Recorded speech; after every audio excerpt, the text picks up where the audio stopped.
Hello mga kapitbahay, here are my non-negotiables as your frugal living ate.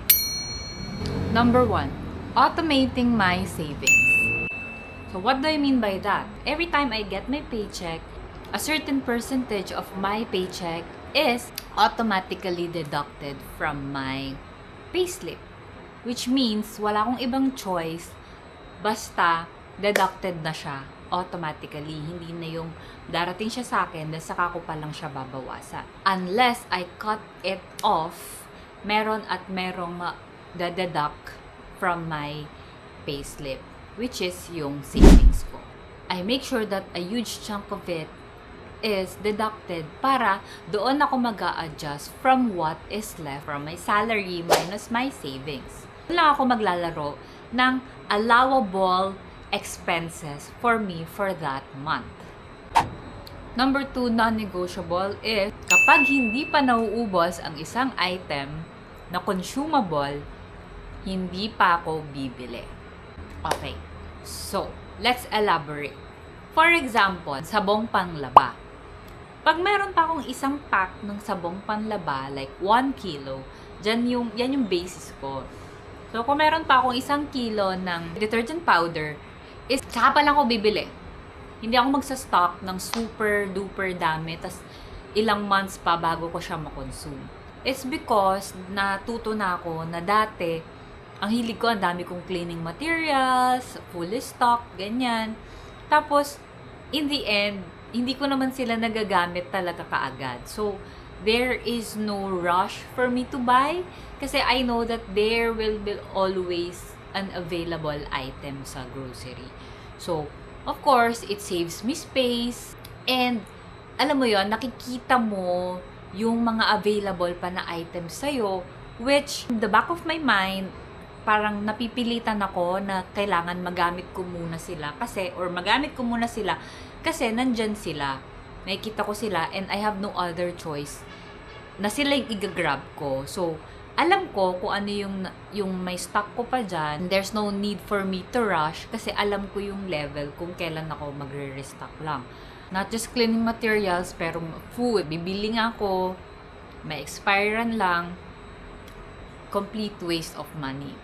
So, sayang, diba? Why not ubusin mo muna para you made the most out of your money from that item.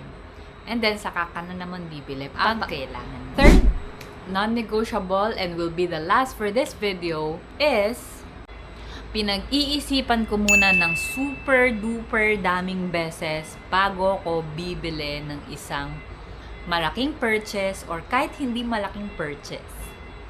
Before ako bibili ng isang item, I will super duper make sure that item I will be able to use it for so many times. Not just once, twice, thrice, but many times. Like, super masasagad ko siya. Like, for example, a shoe. Ganyan. Totally, like, ma-max out ko talaga yung gamit ng shoes na yon hanggang bago siya masira, madurog na siya or whatever. Saka ako bibili ng panibagong shoes. Lahat ng mga items, damit, bag, hanggat hindi sila nasisira, I don't see the need of me buying those items. If nakikita nyo na sa iba kong video, iba yung bags na gamit ko, whatever, most likely, binigay lang yun sa akin ng mom ko or ng tita ko or ng pinsan ko. Pero me buying, that's very uncommon for me to do that. Kasi kung ano available, then alam mo yun, kung ano yung nandyan, then better make use of it. I don't know if it's just me, but ayoko lang talaga ng super duper daming gamit. I need to decide kung saan ko ba sila lahat ilalagay, pagkakasyahin. Because I don't wanna see any clutter. No, though medyo marami din naman ako pa rin mga items, I feel like madami pa rin naman akong items.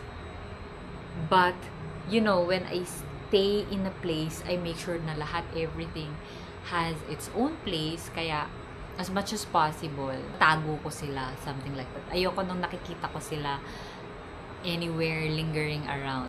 Saka, I also realized in my late 20s, na-realize ko na kaya naman pala kaya naman palang mabuhay na onti lang yung gamit. So, ayun, that's the start of my journey when it comes to, not really to the extreme minimalism, but we're aiming that kind of minimalism. Minimalism na I still get to enjoy things, but not the kind of minimalism na wala na akong upuan, wala na akong lamesa, wala na akong anything. But more on, I purchase intentionally. So that's it for my 3 non-negotiables. In general, if you like this kind of content, please do like and follow. Tia!